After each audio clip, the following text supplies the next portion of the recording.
If you want to be a writer, then you're going to love the next 7 lessons that I'm going to share with you. See, I've been writing my book for 1 year now, about 800 hours of work that's been going into it. And the process has taught me more about writing than any book, course, or guru ever has. And today I'm going to share the top 7 lessons that I've learned from the process. These are going to help you write better, write smarter, and guarantee that you do not quit on your writing journey. So grab yourself a cup of tea and let's dive in. So lesson number 1 is to stop thinking and start writing. So I had been thinking about writing a book for years, but every time I had the opportunity, my fears would jump in. I'm like, oh, who are you to write a book? Or it's not the right time, or you should focus on making more money first, or getting a bigger audience first. And for a long time, I listened to that voice. And it wasn't until last year I was in Cape Town hiking. The day before, I had just taken a heroic dose of magic mushrooms and my awareness levels were cranked right up. And I was walking with a friend and we were talking about how fear stops people going after what they want. And as we were talking, I just stopped. And I was like, I think I'm being a hypocrite. And it just hit me like a truck because, I didn't think that I was being a coward because I was traveling the world. I've gone after my dream. I've got a 7-figure business. But I was like, no. You're just telling yourself a very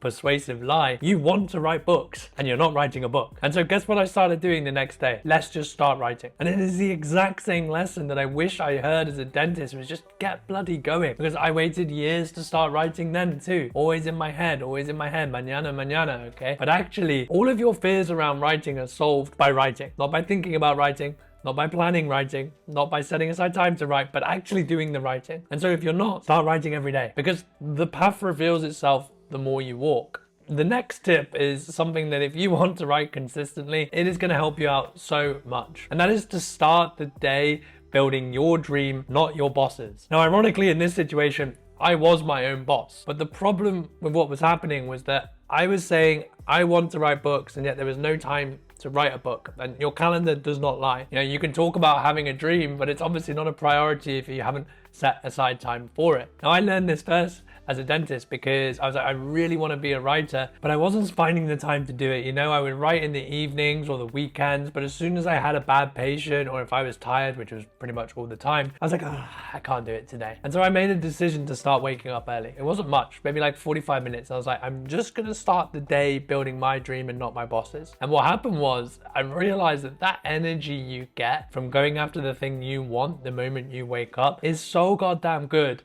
that it becomes incredibly addicting. I went from waking up at 7 in the morning to waking up at 4:30 in the morning. Okay, now I don't do that now, it's a little bit later, but I needed to do it as a dentist. And my rule now with the book was like, look, yes, you have a business. Yes, you're really busy. Yes, you have other priorities. But if the book is your top priority, then you will write it for 3 hours every day and you can figure out the rest after. And the thing when you do this, when you make a commitment like this, is it really forces you to start thinking better about it. Like I've had to say no to so many other opportunities, particularly business related, that required me to write and build products. I'm like, I can't because I'm writing my book and I don't have the energy for anything else. So if you do want to be a writer, set aside a time in your day and protect it ruthlessly. I don't care if the world is burning down, you write about that. It'd be very interesting. And you just have to have a little faith that if you do that thing consistently every day, my rule, by the way, is that 1 day's cool, but never miss 2. That seems to help. But if you keep up that pattern and you do it for 6 months, a year, 2 years, great things are going to happen. Now, this next tip I'm going to give you is going to guarantee you outlast 99% of people who tried to write. But first, if you want to be a writer, you would love my magnetic writing roadmap. I have broken down the journey I took to go from dentist to attracting over 250,000 readers and making over 7 figures as a result into 4 separate phases that you can follow too, no matter your niche, no matter your expertise levels. The guide is free, takes 5 minutes to read. I guarantee you'll leave with a strategy you can execute. You can get it down at the link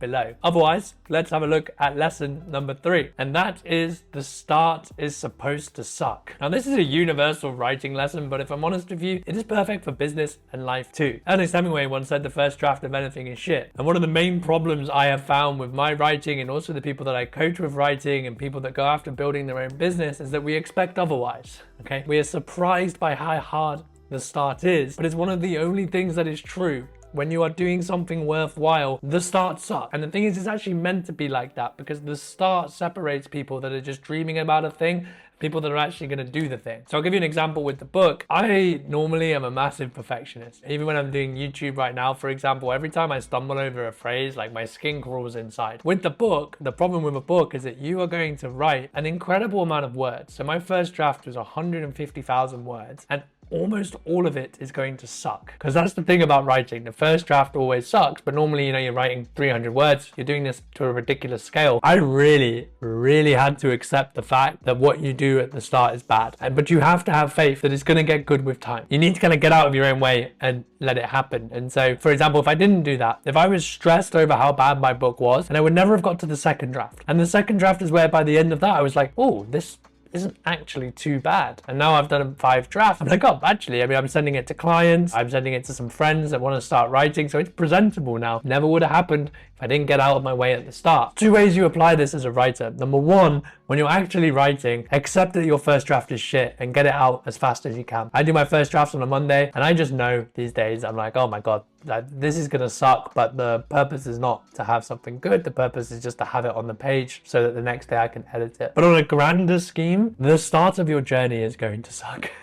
There's no 2 ways about it, right? Like, you're gonna have to post online for a long time. I mean, for me, it was 13 months to get my first 1,000 followers, and you're gonna have to accept that these ideas that you love and feel so passionately about disappear into the void. You're gonna have to look at people that are making it super easy, and you're like, how are these guys getting so much engagement for shit that it looks like a 5-year-old has written? You're gonna have to wonder, am I wasting all of my time? Okay, this is all natural. And it just by reminding yourself that, look, the start sucks now, but if I expect results in 2 years, not 2 months, it is going to be a million times better after. Now I'm going to give you my favorite tip for writing next. If you struggle with this sort of pressure to perform, you're going to love it. Lesson number 4 is that the purpose is play. So one of my main mistakes with writing and life in general is just taking it so goddamn seriously. You know, like, so much pressure on myself to do well. And as a result, like, business is tough and the book is tough, and I'm like, oh, it's a really hard challenge. And you can tell with the words that I'm using with people, I'm like, I'm wrestling this book into existence, and you know, I need to do this, I need to perform this. And honestly, like,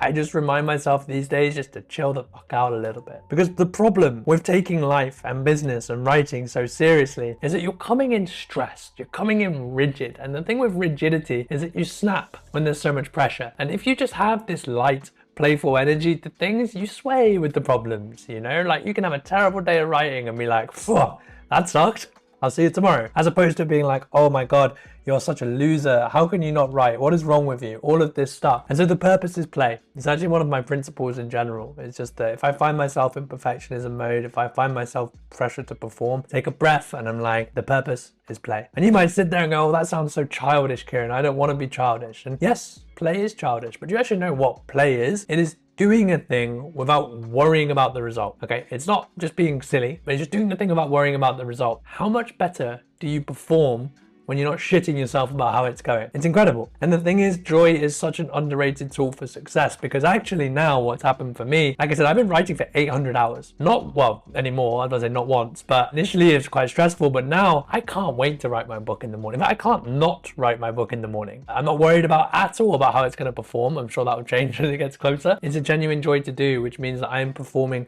at my highest level. And I have no doubt it's the best book that I could possibly write at this stage. And that is because I'm taking a playful lens with it. Now, like I mentioned, this has been a year, and so you might be wondering, well, how can you write for so long without actually seeing if it's going to work? And this is one of the most important tips particularly for beginner writers. Lesson number 5 is to move the metric of success. So writing a book is by far the biggest, longest, hardest challenge that I have ever undertaken in my life. You have no clue if it's going to work out. Like, if you just start looking at success rates for authors, don't do that. All right, it doesn't feel great. The actual potential is terrible. It's you are going to put, I mean, I could build a course in 100 hours and, you know, within a few years, that's a 7-figure thing. And yet you have to put so much more time in. And once it's produced, you know, it's out there in the world, you can't just take that back. You can't just do an edit, okay? All the while through that, you're going to take, well, to do a book properly, it's 2-3 years. So how do you keep going? I think, like I said, you might be thinking the same with writing in general. Like, you have to keep posting online, no one's reading. Like, how do you keep going? How do you keep going for all of this stuff? You have to have an internal scorecard. If everything that you're doing is based on the world around you, you're going to be fucking miserable. I know this because for a long time I was an insecure guy that needed to have other people's admiration and other people's acceptance for me to feel good about myself. And the thing is, you just end up with these brief glimmers of wins followed by like, oh my God, what the hell is wrong with me? And you have this feeling of nothing ever being enough, you know, the bigger paychecks or the more viral you go and all of this stuff. It just doesn't work. You need an internal scorecard from day one.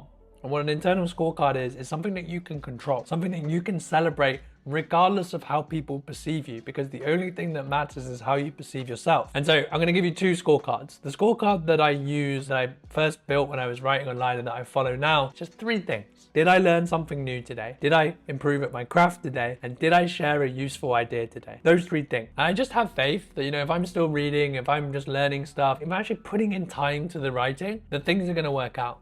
And like I said, I said that about month 4 into my writing career. 13 months to get my first 1,000 followers. 18 months to make my first $1. 24 months in, I hit my first $10,000. And then within 5 years, I had made my first 7 figures. It goes like that.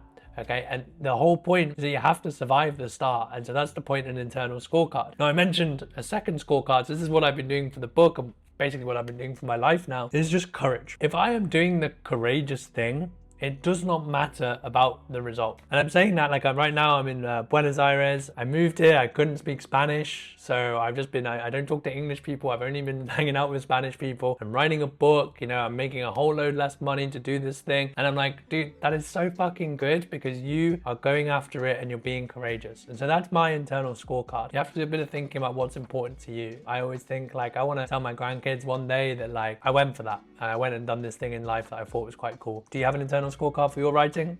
And so obviously a lot of those tips have been focusing on getting going. The next tip I'm going to give you is how that you can keep going and actually succeed as a writer. But before I do give you that, by the way, I'm releasing 2 videos a week. So if you're enjoying this, make sure you hit the subscribe button below and let's have a look at lesson number 6. Focus is everything. The killer of your dreams is not absolute failure, it's distraction. So let me give you an example. I started writing the book last February. When it came to the summer, I was like, oh, I need to go build this course, right? I have to do this thing. I had this plan in the past. And so I was like, I could do both, no problem. And so I start, and obviously I don't know if you've built a course before, a lot of bloody work. And so I was like, okay, let's reduce the book writing time, you know, let's just do an hour. It's okay, like you're chipping along. And then I was like, oh, it's getting kind of hard, let's do half an hour. And I was like, maybe I'll miss a couple of days. And then 2 months later I released the course and I barely touched the book. Okay, I actually think I built 2 courses in that time. And the thing is, if I was honest enough with myself, I would look at what I've just done and say, yes, you built a course, yes, you did all this, and this, but you told yourself that this thing was the most important thing to you, and your actions are saying otherwise. The exact same thing happens when you're writing online or when you start. But I say the most common trap is the money trap. A lot of people that start writing online, they love writing, okay, they're energized by it, and then you get told that you need to get clients, and you go down this route, and you get sucked in by Alex Hormozi, and before you know it, you're not a writer who is building a business, you're an entrepreneur who writes a little bit on the side. Now, for some people, that's okay. Fine, good for you. In my view, writing is the best bloody thing in the world, and the fact that like you would lose that to go do anything else is insanity. And so focus, okay, the rule of focus. The more you spread yourself thin, the higher chance it is you fail. Early diversification costs later compounding. Compounding gives you all of the results in the world. The more plates you're trying to spin, the shittier you're gonna be, the less people pay attention. Everything comes down to focus. So you want to do one thing well. If you want to be a writer, you must make it your top priority to write all of the time. You must say no to a lot of things. You're going to start saying no to parties. You're going to start saying no to random things that just don't really matter that much to you. That doesn't matter, right? If you're always focused on the drawbacks of your decisions, you will never focus. You need to focus on the benefit of it. So for example, like I said, I'm in Buenos Aires right now, and I know there's so much stuff to do. Like this is one of the party cities of South America. I've been here for 3 months and I've been to a bar like once. Am I sad about that? No, like I'm having a brilliant time. I get to write every day and go for steak. And that's good enough for me because I'm going after the thing I want. Now here's the thing about focus, by the way, is that it's not a one-time decision. It is a constant challenge. And that's why I think it's actually the game of life is who can stay focused the most. I don't mean focus sitting at your desk. I mean focused on your life mission. And you're going to be challenged, right? And like it's going to trick you. For example, it's February right now. And when it was January, I need to build a cohort for the 1st of January. And I want to test my book ideas. And that's why I need to build this cohort because it's going to make my book really, really good. And so I went And I was like, I've started building the cohort. And I was like, oh, this cohort's getting pretty hard to design. Like, it's taking up energy. Maybe I'll just stop the book for a few weeks and I'll do this cohort. And then afterwards, my material will be so much better for the book. You see the same thing happening again, right? Like, it's a very persuasive lie that we will tell ourselves because it's in our nature to not focus. Okay, it's scary. It's hedgy. And so we try to hedge our bet. So I was going to launch on the 1st of January. And on the 31st of December, it just hit me. I was like, oh my God, you're lying to yourself. And so I sent out an email on the 1st being like, cancelled.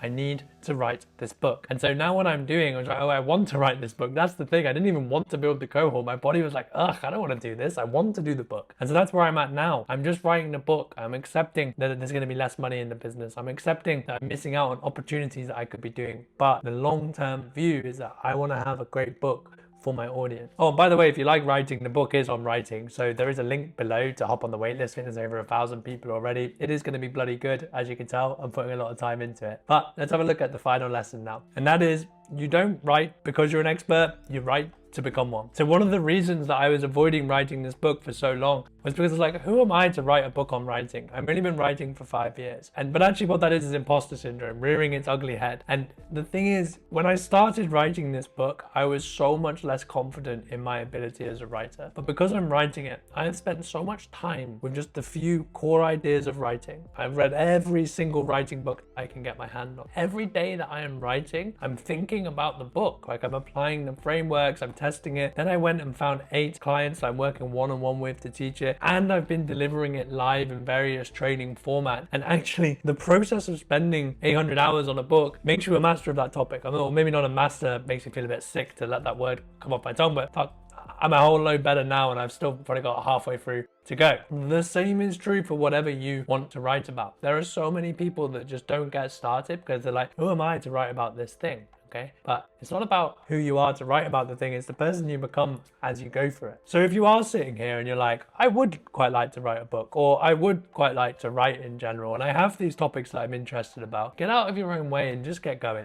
Okay, teach yourself in public, write it to the person that you used to be, put in the reps, and I guarantee to you, you do this for 6 months, you do it for a year, you're going to be blown away by how much more you know as a result of that. And so that's important because even before the audience results roll in and the money rolls in, you're getting good about something, you're getting clear on an idea that's important to you. And to me, that's one of the most beautiful things in life. And if you did enjoy this video, make sure you hit the notification below as you don't miss any others. We post twice a week. And if the idea of writing consistently excites you, I've also created a video that shows how I've managed to write every single day without missing anything. So that should be on the screen right now. Thank you for listening.